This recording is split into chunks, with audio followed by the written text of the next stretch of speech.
Find a guide, follow a leader.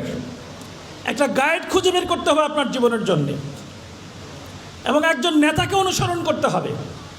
According to me, আমার মতে the best guidance of the world, the holy Quran. আপনার জীবনের অনেক ধরনের পথ থাকতে পারে। If you are a Muslim, you can follow the holy Quran. If you are non Muslim, you can follow, but you have the right.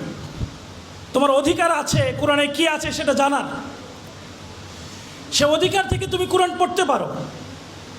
If you are a Christian, if you are a Hindu, তুমি যাই হও না কেন, তোমার সেই সুযোগ রয়েছে।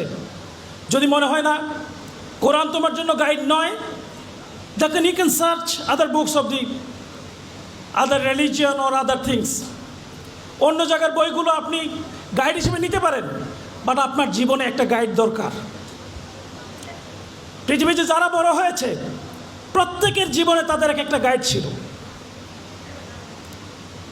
Find a leader. According to me, prophet Muhammad সাল্লাল্লাহু আলাইহি ওয়াসাল্লাম is the best leader of the world. পৃথিবীর সেরা মানুষ, যার জীবন থেকে তুমি জীবনের যে কোনো শিক্ষা নিতে পারো। সেই শিক্ষা নেওয়ার জন্যে তুমি যদি পৃথিবীর তালিকাগুলো খুঁজতে থাকো, যেভাবে খুঁজেছিলেন মাইকেল এইচ হার্ট, তিনি খুঁজতে খুঁজতে 100 সেরা মানুষের তালিকা করেছিলেন। The best person of the world was prophet Muhammad সাল্লাল্লাহু আলাইহি ওয়াসাল্লাম।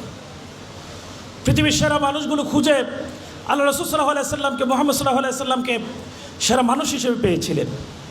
এখন তোমরা ভর্তির যুদ্ধে উপনীত হওয়ার জন্যে সবাই যাত্রা শুরু করবে। ইন্টারমিডিয়েটে ভর্তি হবে, পরবর্তীতে বিশ্ববিদ্যালয়ে ভর্তি হবে।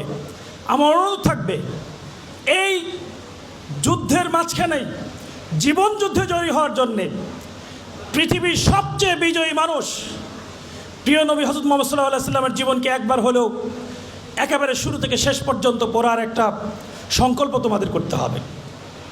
বারবার পড়তে হবে, তালিকা করে করে খাতায় লিখে লিখে তার জীবন থেকে তোমার জীবনে সংগ্রহ করতে হবে কি তুমি অনুসরণ করতে পারো।